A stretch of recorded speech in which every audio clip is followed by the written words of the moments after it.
হাজী ইমদাদুল্লাহ মুহাজিরি মক্কি রাহমাতুল্লাহি আলাইহি মস্ত বড় একজন আল্লাহর ওলি ছিলেন বাজান।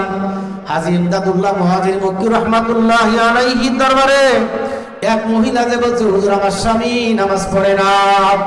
স্বামী কি নামাজ পড়ে না, হুজুর আমার স্বামীকে একটু পরামর্শ দেন, আল্লাহ আমার স্বামীকে একটু তালিম তদবির দেবেন। ইমদাদুল্লাহ মুহাজিরি মক্কি রাহমাতুল্লাহি আলাইহি বলেন, পর্দার সাথে মা তোমার স্বামীকে আমার কাছে পাঠাইয়া দাও। আল্লাহু আকবার। স্ত্রী ওই মহিলা বাড়িতে গেল।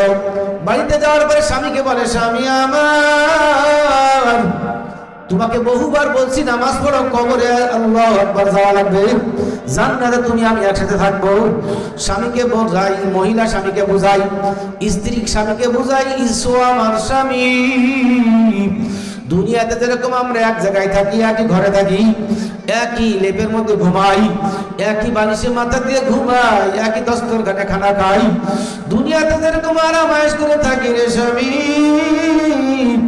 হাসরের ময়দানে আমরা এক জায়গায় থাকতে চাই, জান্নাতে থাকতে চাই। স্বামী আমার তুমি নামাজ না পড়লে জান্নাতে এক জায়গায় থাকতে পারবো না।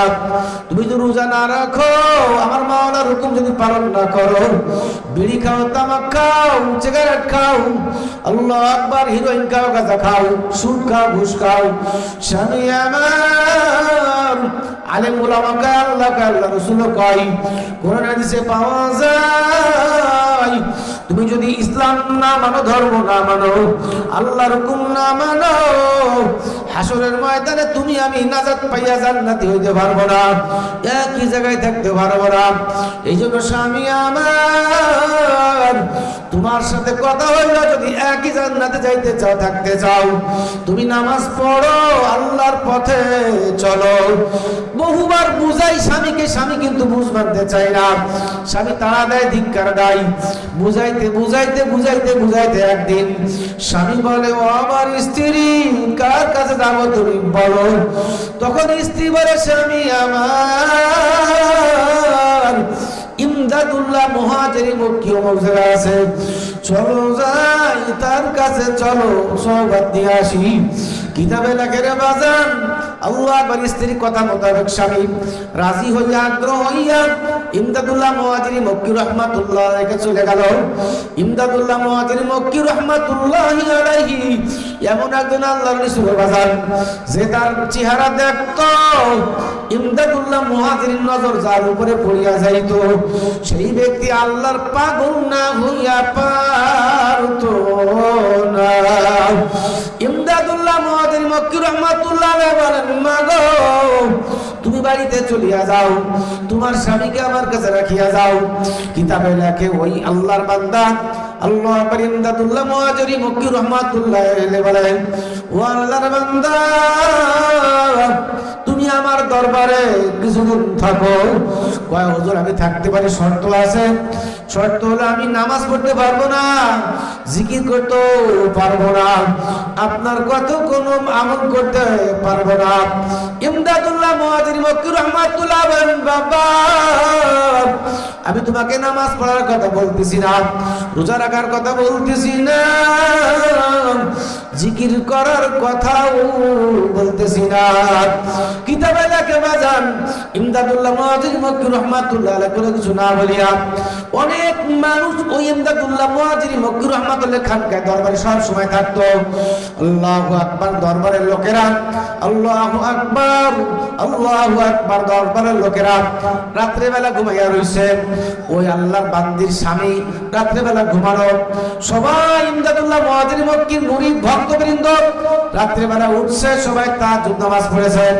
সবাই যখন তাহাজ্জুদ নামাজ পড়ে, আল্লাহর বান্দা ঘুমের থেকে ওঠে না, আল্লাহ আকবার, ওযুও করে, নামাজও পড়ে না। আহারে এরকম করে এক দুই দিন পার হইয়া যায়। সমস্ত ইমদাদুল্লাহ মুহাজিরি মক্কি রাহমাতুল্লাহ মুরিদ ভক্তবৃন্দ ওই তাহাজ্জুদের সময় ওঠে, নামাজ পড়ে, আর আমার মাওলার জিকির করে, লা ইলাহা ইল্লাল্লাহ, লা ইলাহা ইল্লাল্লাহ, লা ইলাহা ইল্লাল্লাহ, লা ইলাহা ইল্লাল্লাহ, লা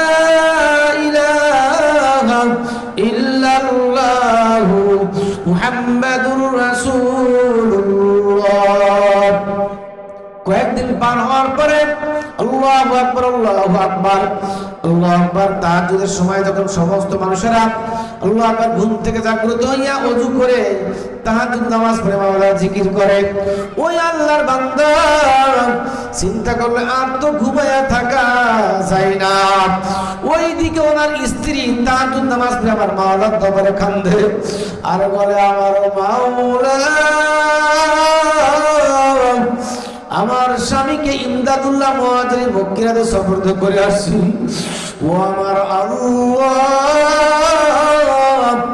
আমার স্বামীকে তোমার ওলি না বানায়া বাড়ি ফেরত দিও না। 3 দিন বা 7 দিন পরে ওই আল্লাহর বান্দা ঘুম থেকে জাগ্রত হইয়া নিজে নিজে ওযু করিয়া তাহাজ্জুদ নামাজ পড়ে আমার মাওলার জিকিরে লাগিয়া গেল, লা ইলাহা ইল্লাল্লাহ, লা ইলাহা ইল্লাল্লাহ, লা ইলাহা ইল্লাল্লাহ, লা ইলাহা ইল্লাল্লাহু মুহাম্মাদুর রাসূলুল্লাহ। আল্লাহর পাগল 3 দিন বা 7 দিন পরে মাওলা জিকির শুরু করিয়া দিল। জিকির করতে করতে করতে করতে আল্লাহু আকবার 40 দিন পার হইয়া গেল। এবার নামাজ পড়েন আর জিকির করেন। 40 দিন যখন পরিপূর্ণ হইয়া গেল, ইমদাদুল্লাহ মুহাজির মক্কি রাহমাতুল্লাহ আলাইহি বলে, হুজুর আপনি আমাকে বিদায় দেন, আর কোনদিন নামাজ ছাড়ব না। ভাই বন্ধু বাবাজিরা আমার, আল্লাহ করে ওই মহিলা আল্লাহর বান্দি আল্লাহর কাছে দোয়া করত, আল্লাহর কাছে কান্নাকাটি করত, স্বামীর জন্য দোয়া করত।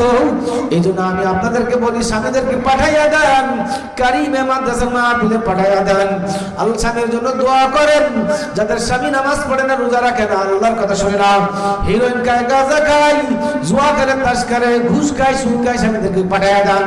আল্লাহর রহমতে এই কারিমে মাদ্রাসার মাহফিল আসার পরে হইতে পারে আমার মাওলার কালামের ওসিলাই মাওলার দিলের রং পরিবর্তন করতে পারে, কথা ঠিক কিনা? এই জন্য ভাই বন্ধু বাবাজিরা আমার, আল্লাহু আকবার, আমি আপনাদেরকে অনুরোধ করব, সন্তানদেরকে আলেম বানান, হাফেজ বানান, এই কারিমে মাদ্রাসায় ভর্তি করে দেন, এই কারিমে মাদ্রাসায় ভর্তি করেন, সন্তানকে হাফেজ বানান, আলেম বানান। আল্লাহর রহমতে সন্তান যদি হাফেজ হয়, আলেম হয়, কাল কিয়ামতের ময়দানে আমার রাসূল বলেন, আল্লাহ যদি মা এবং কবিরা গুনাহের কারণে জাহান্নামের শাস্তির উপযুক্ত হয়, ওই হাফেজে কুরআন সন্তান বলবে, মাবুদ গো, আমার মা, আমার বাবা, আমার আল্লাহ এলাকাবাসী যেখানে লজিং থাকতাম, আল্লাহ ওই চাষিরা আমার রান্না করে খাওয়াইছে, ওই চাষা কাম করিয়ে আমাকে খাওয়াইছে, যেই মাদ্রাসায় পড়তাম মুতাল্লি লক্ষ লক্ষ কোটি কোটি টাকা খরচ করে মাদ্রাসা কায়েম করেছে, আলহাজ তুফাইল হোসেন চাচা কোটি কোটি টাকা খরচ করে মাদ্রাসা কায়েম করেছে। আল্লাহ এই তুফাইল চাচাকে, মুফতি ফুরকান সাহেব হুজুরকে, আল্লাহ যাদের কাছে আমি কোরআন শিখেছি, আমার বাপ মা সহ এই সমস্ত পড়া প্রতিবেশীদেরকে না নিয়ে আমি জান্নাতে যাব না। এই জন্য ভাই বন্ধু বাবাজিরা আমার, আমি গোলাম আজম বলে গেলাম, মা তোমার নিজের নামাজের দ্বারা, রোজার দ্বারা, জিকিরের দ্বারা একা একা জান্নাতে যাইতে পারবে না, ওসিলা লাগবে, কোরআনের ওসিলা লাগবে, ইসলামের ওসিলা লাগবে। সন্তান যদি আলেম হয়, হাফেজ হয়, এই সন্তানের ওসিলাই, আল্লাহু আকবার, হাফেজ সন্তানের ওসিলাই, আলেম সন্তানের ওসিলাই কিয়ামতের ময়দানে জান্নাতি হওয়া যাবে। জোরে বলেন সুবহানাল্লাহ। এইজন্য আমার শায়েখ মুর্শিদ চরমনার মরুম আল্লাহর কলতুবাদের বাজান, তুমি কবরে যাবে, আমিও কবরে যাব, মৌতের বিছানায় কিন্তু ঘুমানো লাগবে। কখন কার মৌত হবে জানো না, ওই কবরে মনে একটা অন্ধকার জায়গা, যেই কবরে একবার গেলে কিন্তু আর ফেরত আসা যাবে না।